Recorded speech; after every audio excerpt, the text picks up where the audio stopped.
Perkenalkan, kami dari kelompok 6 yang beranggotakan Lesti Ayu Sapitri, Laila, dan Nadia Putri Puspita. Pada kesempatan kali ini kami akan menjelaskan materi bab 1 tentang kolonialisme dan perlawanan bangsa Indonesia. Selamat menyaksikan.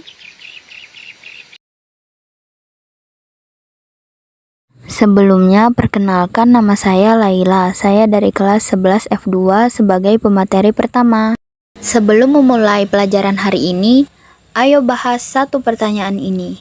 Teman-teman kira-kira tahu nggak apa sih definisi dari kolonialisme? Pada tahu belum nih?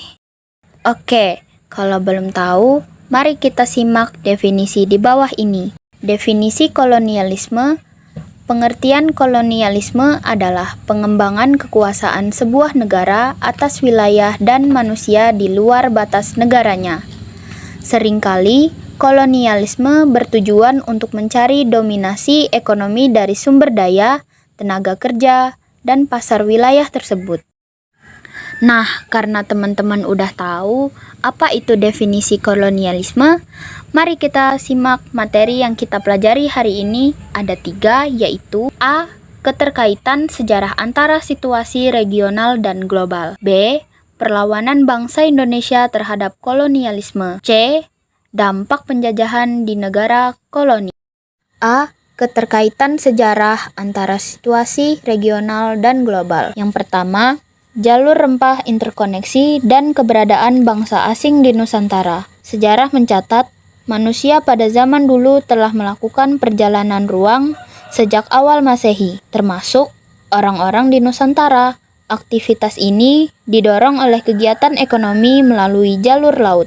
Bukti awal keterlibatan Nusantara ke dalam pelayaran dan perdagangan terdapat pada catatan seorang yang bernama Claudius Ptolemy alias Claudius Ptolemaios yang berasal dari Mesir di kota Alexandria, sebuah tempat yang pada saat itu berada di bawah kekuasaan kerajaan Romawi. Ptolemaios menulis Geografi, sebuah peta kuno yang ditulis pada abad 1. Terdapat nama sebuah kota yang bernama Barus.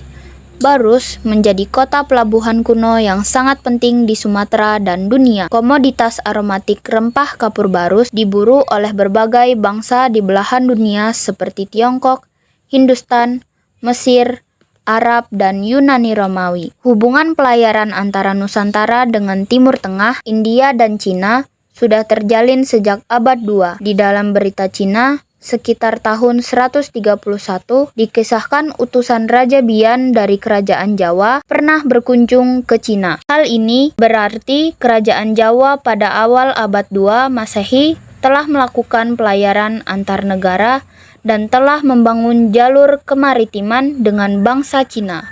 Nusantara saat itu tidak hanya menjadi daerah destinasi sebagai sumber rempah-rempah, tetapi tempat persinggahan jalur maritim internasional, seperti kisah Tom Pires, pengelana asal Portugis yang mengisahkan perjalanannya saat mengunjungi Malaka, Jawa, dan Sumatera pada tahun 1512 sampai 1515. Ia menulis pengalaman dalam bukunya yang berjudul Summa Oriental que trata do Mar Roxo ate aus Kins. Di dalamnya tercatat bahwa telah ada interaksi yang intens antara orang-orang asli Nusantara dengan bangsa asing. Pelayaran internasional lintas benua telah berlangsung dan berkembang lama. Rempah dibawa oleh nenek moyang kita melintasi batas wilayah internasional, regional, bahkan global. Yang kedua, penguasaan Konstantinopel oleh Turki Utsmani dan pelayaran dunia. Selama abad pertengahan, Asia menjadi kawasan termaju dan paling dinamis di dunia, sementara sebagian besar Eropa masih terbelakang. Pusat perkembangan ekonomi dan politik dunia pada abad 14-15 berada di dunia Islam, khususnya Kesultanan Turki Utsmani. Tahun 1453, Khalifah Utsmaniyah yang berpusat di Turki berhasil menguasai Konstantinopel yang sebelumnya merupakan wilayah kekuasaan kerajaan Romawi Bizantium. Konstantinopel sejak lama memang menjadi rebutan, bukan hanya karena kejayaannya, namun karena kota ini merupakan salah satu titik terpenting untuk menyambungkan jalur perdagangan darat dari benua Eropa dan Asia.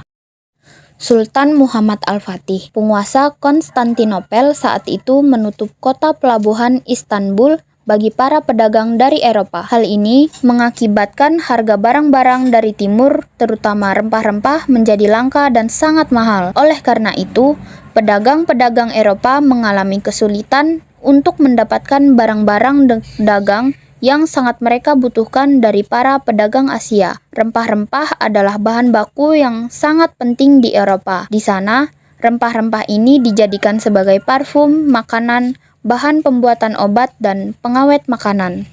Karena situasi ini, orang-orang Eropa memiliki keinginan untuk mencari rempah-rempah langsung ke negeri asalnya. Hal ini merupakan suatu langkah yang sangat berani dan beresiko. Orang-orang Eropa sebelumnya memiliki ketakutan untuk menggunakan jalur laut. Mereka berpikir bahwa lautan dipenuhi mitos-mitos menakutkan dan masih dipengaruhi pendapat bahwa bumi itu datar. Dengan terpaksa, mereka mencoba untuk mencari jalur baru lewat laut. Mereka akhirnya mulai melakukan berbagai penelitian tentang rahasia alam. Mereka berusaha dengan keras agar dapat menaklukkan lautan dan mulai memberanikan diri mereka untuk menjelajahi benua yang sebelumnya masih diliputi dengan kegelapan.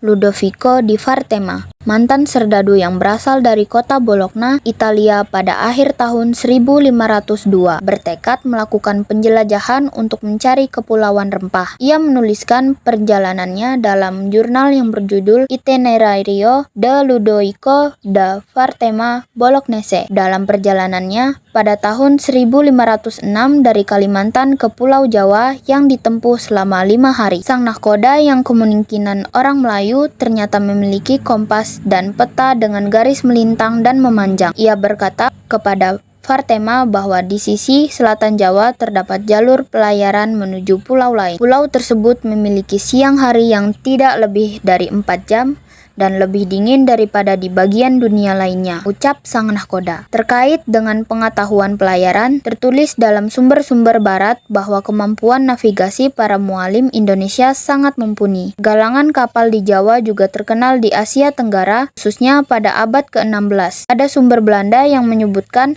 bahwa pada abad ke-6 merupakan pusat dari industri galangan kapal. Sedangkan di bagian timur Kepulauan Indonesia, Pulau K menjadi pusat galangan kapal. Portugis adalah negara Eropa yang memulai misi pelayaran pencarian negeri asal rempah-rempah. Berdasar kepentingan ekonomi, Infante Dom Henrique, Pangeran Henry dari Portugis, memberikan dorongan dan dukungan kepada para pelaut dan para petualang untuk melakukan penjelajahan.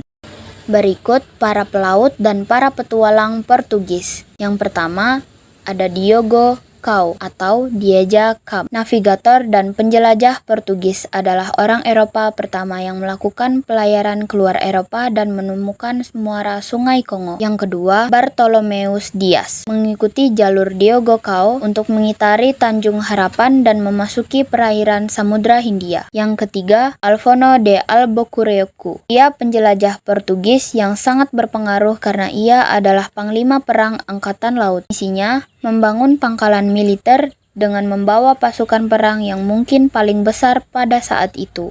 Faktanya, situasi pelayaran dan perdagangan di Indonesia sudah menjangkau wilayah yang luas. Negeri asal rempah-rempah ibaratnya adalah poros. Semaraknya aktivitas pelayaran menggerakkan perdagangan antar negara yang kemudian justru memotivasi bangsa Eropa untuk dapat menjajah dan menguasai wilayah poros tersebut. Yang ketiga, jatuhnya Malaka ke tangan Portugis. Malaka adalah kerajaan paling penting di Nusantara abad ke-15. Kerajaan ini didirikan oleh para meswara yang berhasil mengubahnya dari desa nelayan menjadi pusat perdagangan penting. Bandar Malaka menjadi lebih ramai lagi setelah para meswara masuk Islam sehingga banyak pedagang muslim dari India, Timur Tengah, dan Nusantara mulai berdagang di sana. Laporan para pedagangan Asia mengenai kekayaan dan kebesaran tentang Malaka terdengar oleh orang Portugis yang telah memiliki pangkalan di Hormuz dan Socotra, Teluk Persia, serta goa di pantai barat India.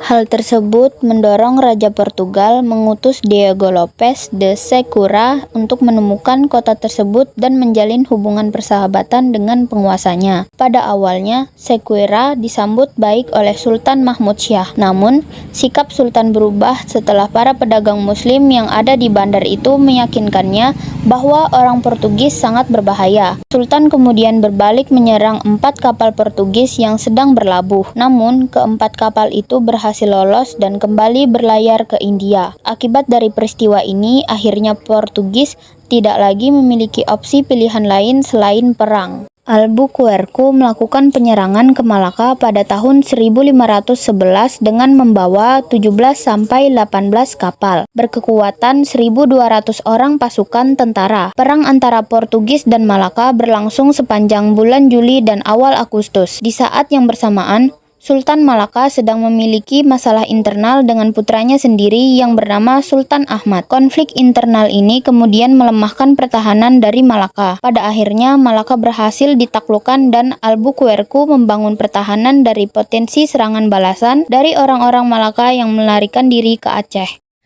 Meskipun telah menguasai Malaka, ternyata mereka tetap tidak dapat menguasai perdagangan Asia yang berpusat di sana. Portugis menghadapi berbagai masalah yang mengganggu dan menghambat mereka, mulai dari masalah tidak dapat mandiri di dalam memenuhi kebutuhannya sendiri, seperti masalah yang sama yang dihadapi Melayu sebelum mereka. Masalah dana dan sumber daya manusia, banyaknya gubernur-gubernur mereka di Malaka yang berdagang secara pribadi di pelabuhan Malaya dan Johor, dan ditemukannya banyak praktik korupsi menyebabkan Portugis kesulitan untuk maju dan berkembang. Selain itu, banyak para pedagang bangsa Asia yang berhasil mengalihkan sebagian besar perdagangannya ke pelabuhan-pelabuhan lain yang dirasa lebih aman dari pengaruh monopoli Portugis, sehingga dengannya Portugis kesulitan menguasai perdagangan yang ada di Asia. Keberhasilan bangsa Portugis menguasai Malaka dan menemukan daerah sumber rempah-rempah kemudian diikuti oleh bangsa-bangsa asing yang datang ke Indonesia. Ekspedisi pertama Inggris di bawah pimpinan Sir Francis Drake singgah di Ternate, Sulawesi, dan Jawa di akhir tahun 1579. Ekspedisi pertama Belanda di bawah pimpinan Cornelis de Houtman tiba di Banten tahun 1596. Misi awal kedatangan Belanda ketika itu adalah melakukan perdagangan dan mencari daerah sumber rempah-rempah. Sebelum VOC terbentuk, beberapa perusahaan dagang Belanda mengirim ekspedisi sendiri untuk melakukan perdagangan. Namun karena biaya yang dikeluarkan sangat tinggi, Heren 17 atau Dewan 17 bersatu membentuk VOC pada tahun 1600. Posisi VOC semakin kuat karena pemerintah Belanda mengeluarkan hak oktroy. Isi dari hak istimewa tersebut terkait tata cara kompeni, militer dan kolonialisasi, kedudukan para direktur, pemimpin masing-masing daerah, partisipan dagang, mata uang, dan cara pengumpulan modal atau pajak. Oke teman-teman, itulah materi yang telah saya jelaskan. Lanjut ke materi selanjutnya, simak dan perhatikan baik-baik ya teman-teman. Di subbab kedua, melanjutkan materi sebelumnya, di sini saya Nadia Putri Puspita dari kelas 11 F2 sebagai pemateri kedua pada pokok pembahasan ini. B. Perlawanan bangsa Indonesia terhadap kolonialisme. 1. Saudagar dan penguasa lokal Nusantara. Perdagangan internasional lintas benua telah berlangsung lama di Nusantara sebelum kedatangan bangsa Eropa. Saudagar dan penguasa lokal sudah memiliki kuasa dan kemampuan untuk melakukan perdagangan dan perlawanan terhadap dominasi asing. Nusantara dengan posisi strategis di jalur perdagangan antara India dan Cina memiliki pelabuhan penting seperti Malaka dan Samudra Pasai yang menjadi pusat perdagangan. Kekuatan politik di Nusantara terbentuk dari jaringan perdagangan internasional dengan kerajaan besar seperti Sriwijaya, Kalingga, Tarumanegara, Singasari, dan Majapahit menguasai wilayah luas. Hubungan antara kerajaan besar dan kecil saling menguntungkan dengan perlindungan dan prestise bagi yang kecil, serta pengakuan dan upeti bagi yang besar. Ini menunjukkan dinamika perdagangan dan politik di Nusantara pada masa penjelajahan. 2. Perang antar negara Eropa dan upaya menegakkan hegemoni di Nusantara. Perjanjian Tordesillas pada 1494 membagi dunia antara Portugis dan Spanyol untuk menghindari konflik. Portugis berlayar ke timur mencapai India pada 1497. Perjanjian Saragossa pada 1529 memberi Portugis monopoli di Maluku, yang kemudian dilawan oleh Sultan Baabullah. Pada 1605, Portugis diusir dari Ambon oleh aliansi VOC dan penduduk lokal. VOC kemudian menguasai Maluku dan mendirikan pusat pemerintahan di Batavia pada 1618. Konflik di Eropa, termasuk Revolusi Prancis, mempengaruhi sejarah Indonesia. VOC mengalami kemunduran dan Belanda dikuasai Prancis pada 1905. Napoleon mengangkat saudaranya sebagai penguasa Belanda, dan Gubernur Daendels membangun jalan raya pos untuk melawan Inggris. Namun, Inggris akhirnya menguasai Hindia Belanda melalui Perjanjian Tuntang. 3. Melawan kuasa negara kolonial. Pada awalnya, Belanda tidak berniat menguasai seluruh Nusantara. Ketika ambisi kolonial meningkat, muncul perlawanan lokal. Sebelum abad ke-20, perlawanan bersifat kedaerahan, dipimpin oleh tokoh masyarakat dan kurang terorganisir. Sering kalah oleh strategi divide et impera Belanda, perlawanan terbagi menjadi 2 periode, sebelum dan setelah abad ke-19. A. Periode sebelum abad ke-19. Perlawanan terorganisir dimulai di Jawa saat VOC memindahkan pusatnya ke Batavia. Kesultanan Mataram di bawah Sultan Agung 2 kali menyerang Batavia pada tahun 1628 dan 1629, namun gagal. Kesultanan Banten di bawah Sultan Ageng Tirtayasa juga melawan VOC yang menguasai Batavia, namun kalah akibat politik adu domba. Di Indonesia Timur, Kesultanan Gorontalo di bawah Sultan Hasanuddin melawan VOC dalam Perang Makassar pada tahun 1669 dibantu oleh Sekutu Wajo. VOC bersekutu dengan Raja Bone, Arung Palaka. Perlawanan berakhir dengan Perjanjian Bongaya yang mengesahkan kekalahan Goa dan memonopoli perdagangan oleh VOC. B. Periode setelah abad ke-19. Pada akhir abad ke-19, setelah VOC dibubarkan, Belanda semakin eksploitatif dalam kolonialisme di Indonesia. Di Maluku, perlawanan terhadap Belanda dipimpin oleh Kapitan Patimura dan Marta Christina Tiahahu pada tahun 1817 akibat monopoli perdagangan dan kerja rodi yang kembali diberlakukan setelah Traktat London. Di Jawa, Pangeran Diponegoro memimpin perlawanan pada tahun 1825 hingga 1830 dengan dukungan luas, namun akhirnya ditangkap karena tipu muslihat Belanda. Di Sumatera, Sultan Mahmud Badarudin memimpin perlawanan di Palembang, sedangkan Perang Padri di Sumatera Barat dipimpin oleh Tuanku Imam Bonjol melawan Belanda setelah konflik antara kaum adat dan kaum Padri. Raja Sisingamangaraja XII memimpin perlawanan di Tapanuli. Di Bali, Perang Puputan Margarana dipimpin oleh I Gusti Ngurah Rai akibat hak tawan karang. Di Kalimantan, Perang Banjar dipimpin oleh Pangeran Antasari melawan monopoli perdagangan dan intervensi Belanda. Kemudian dampak penjajahan di negara koloni. Sebelum itu, izinkan saya memperkenalkan diri. Perkenalkan, saya Lesti Ayu Sapitri dari kelas 11 F2. Di sini saya akan menjelaskan beberapa dampak penjajahan yang terjadi di negara koloni. Sebelum itu, kalian tahu nggak dampak yang ditimbulkan dari tindakan penjajahan? Tentu akan lebih banyak uraian dampak negatif dibanding nilai positif. Diketahui oleh orang masyarakat umum bahwa penjajahan selalu meninggalkan efek negatif, menyengsarakan rakyat pribumi dan selalu mendatangkan keuntungan bagi negara induk. Namun, tahukah kalian, dalam kenyataan yang terjadi di Indonesia, pendudukan penjajahan bangsa asing ternyata memberikan dampak dan makna tersendiri bagi bangsa Indonesia dan dapat direfleksikan pada kehidupan saat ini. Dengan tidak bermaksud menafikan kenyataan bahwa masa penjajahan Belanda juga turut menyengsarakan rakyat. Berikut adalah uraian mengenai dampak yang ditimbulkan oleh penjajahan Belanda di Indonesia. Yang pertama yaitu dampak ekonomi. Tentu kalian sudah tahu Indonesia adalah negara yang dianugerahi kekayaan alam yang melimpah ruah. Potensi ini sudah sejak lama dilirik oleh para pelawat yang datang ke Indonesia termasuk kaum penjajah. Belanda memanfaatkan potensi alam tersebut, salah satunya dalam bidang industri perkebunan.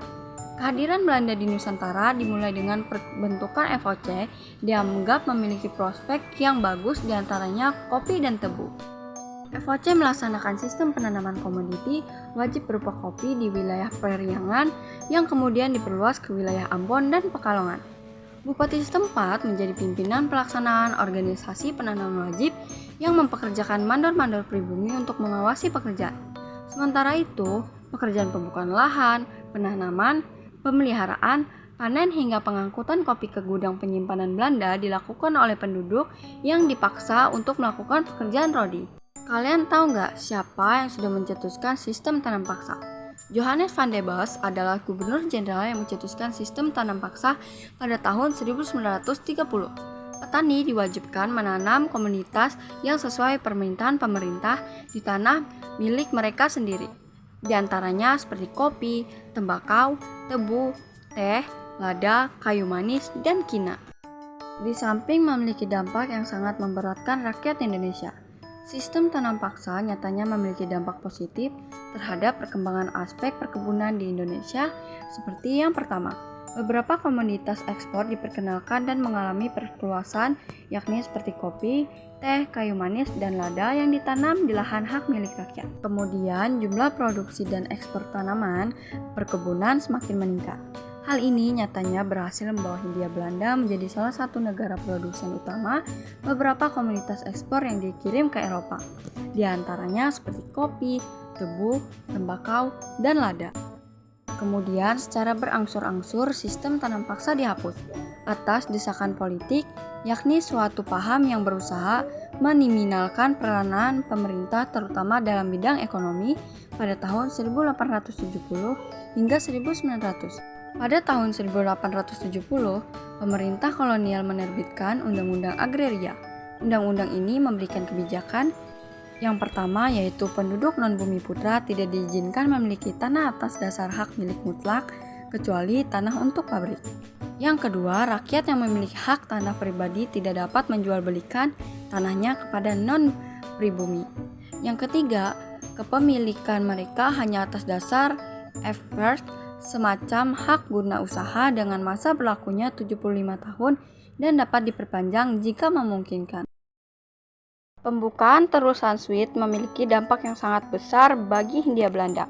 Jarak antara negara penghasil tanaman ekspor dengan pasarnya di Eropa berat semakin pendek.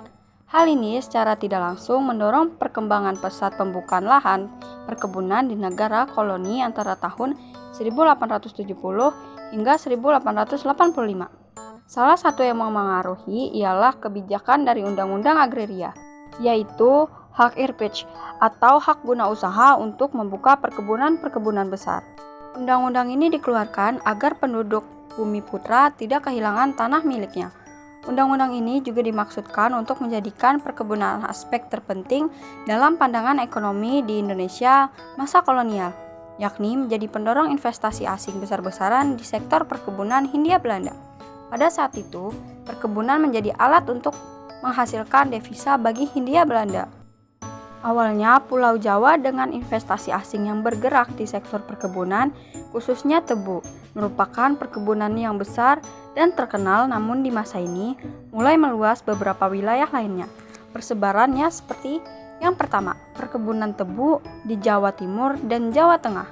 Kedua, perkebunan tembakau di Surakarta, Yogyakarta, Jawa Timur, dan daerah Deli Serdang di Sumatera Utara.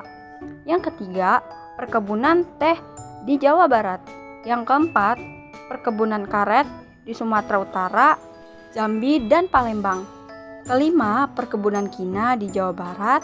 Yang terakhir, perkebunan sawit di daerah Sumatera Utara. Sementara itu, wilayah perkebunan di Tanah Deli hingga ke Simalungun mengalami perkembangan yang pesat. Bahkan, hanya tembakau, namun karet, kopi, teh, kelapa sawit menjadi komoditas perkebunan yang besar pula, karena memiliki prospek yang sangat menguntungkan di pasaran dunia. Nah, setelah itu, apa aja sih dampak dari adanya kolonialisme di Indonesia? Mari pelajari dampak dari adanya kolonialisme di Indonesia. Yang kedua yaitu urbanisasi dan pertumbuhan kota. Urbanisasi sendiri adalah pergeseran populasi dari daerah perdesaan ke perkotaan. Perluasan daerah pertanian dan industri perkebunan diikuti oleh melonjaknya jumlah penduduk dan menyebabkan penyebaran daerah pemukiman yang lebih luas. Jalan kereta api dibangun untuk memperlancar sarana transportasi. Perbaikan jalan darat yang membentang dari Anyer hingga Penarukan juga dikerjakan dengan serius. Pada masa liberal ini, perusahaan baru yang didirikan dengan cepat mengalami perkembangan. Oleh karena itu, perusahaan membutuhkan banyak personil dari tenaga ahli. Tidak jarang sampai mendatangkan tenaga asing dari luar negeri loh. Seperti yang terjadi di Surabaya pada akhir abad ke-19 yang berhasil menjadi kota industri dan perdagangan yang maju karena perusahaan asing yang menanamkan modalnya di kota ini. Surabaya pun menjadi salah satu tujuan orang-orang dari desa mengadu nasib dengan mengharapkan akan mendapatkan pekerjaan yang layak. Pertumbuhan industri dan perkebunan berhasil melahirkan kota-kota pesisiran seperti Tuban, Gresik, Batavia, Surabaya, Semarang, dan Banten. Disusul pertumbuhan kota-kota yang terletak di pedalaman seperti Bandung, Malang, hingga Sukabumi. Kota-kota di Hindia Belanda tumbuh dengan cepat sepanjang tahun 1900 hingga 1925. Memasuki awal abad ke-20, orang-orang Eropa, termasuk para pengusaha dan keluarga pegawai pemerintah kolonial, semakin banyak berdatangan dan beradaptasi dengan kondisi tropis di Hindia Belanda. Mereka menciptakan lingkungan ideal berdasarkan persepsi golongan Eropa. Menurut persepsi orang Eropa, lingkungan yang ideal diwujudkan dalam bentuk jalanan yang beraspal, adanya lampu penerangan jalan, perluasan lahan kota, dan dibentuknya taman kota.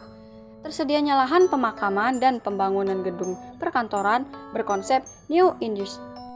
Kota-kota di Pulau Jawa, pembangunannya semakin berkembang, disertai kehidupan masyarakat yang dinamis. Menjelang abad ke-20, kota-kota tersebut diantaranya seperti Batavia, Bandung, Malang, dan Semarang. Setelah itu yang ketiga, dampak sosial dan budaya. Sebelum memasuki masa politik etis, perkembangan pendidikan, ilmu pengetahuan, dan teknologi memang berdampak kecil bagi masyarakat pribumi, karena tidak semua lapisan masyarakat dapat mempelajarinya. Adapun beberapa penyebab dari tertinggalnya Indonesia dalam lingkup ilmu pengetahuan yakni seperti keterbatasan jumlah orang pribumi yang mendapat pendidikan. Rakyat Indonesia jarang terlibat langsung dalam perkembangan iptek.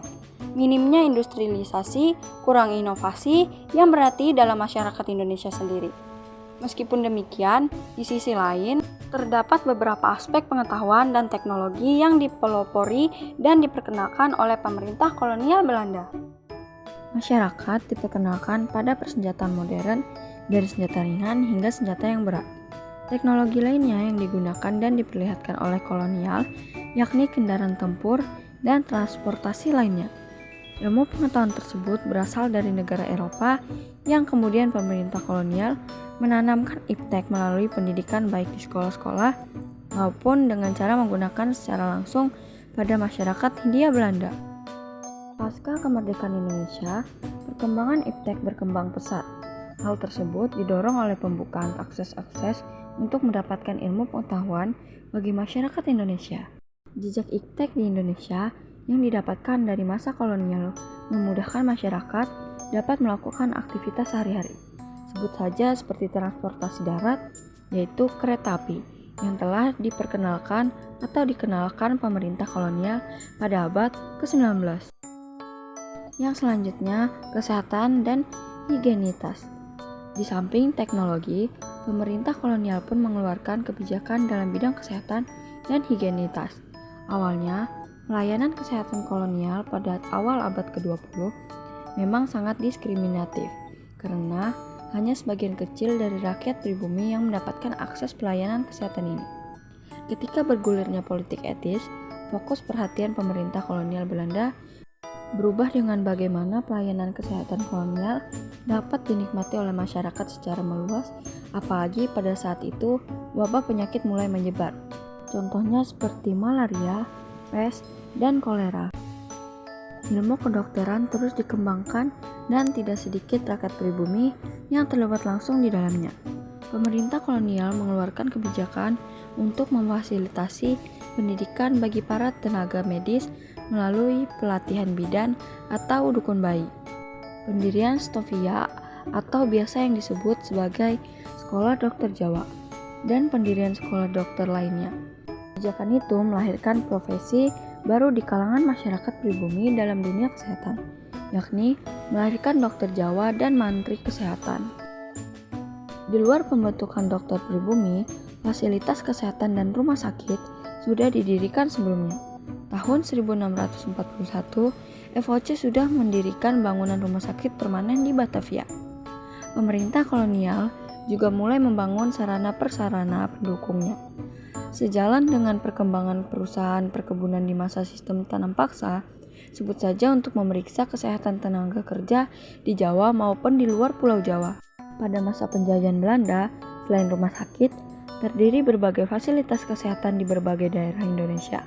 Sebut saja laboratorium penelitian di Batavia yang berdiri pada tahun 1888, yang berdiri juga di Bandung, Medan, Makassar, Surabaya, dan Yogyakarta. Yang kelima, mobilitas sosial.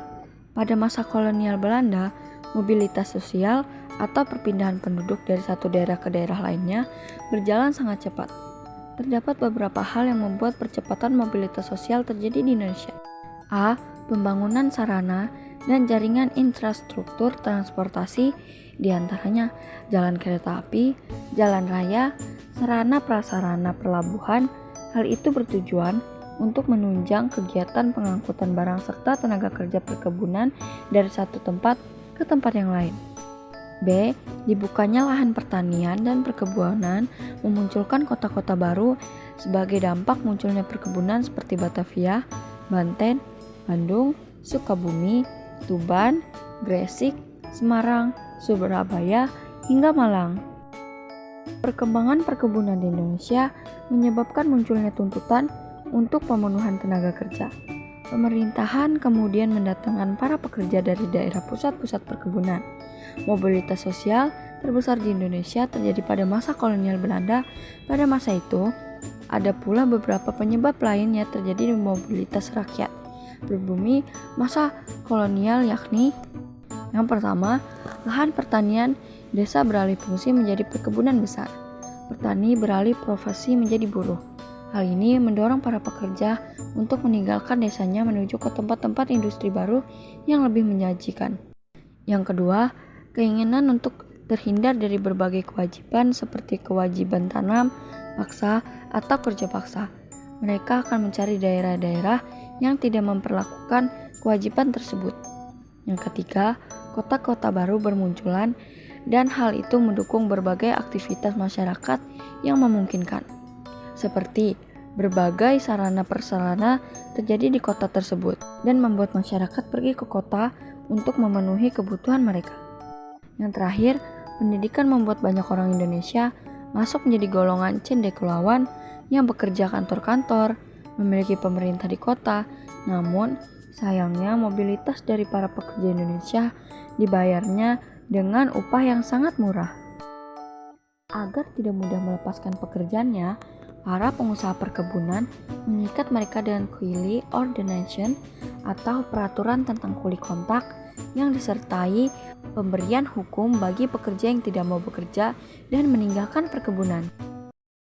Teman-teman, itulah materi yang dapat kami sampaikan. Kami berharap teman-teman semua dapat memahami materi tersebut. Sekian dan terima kasih.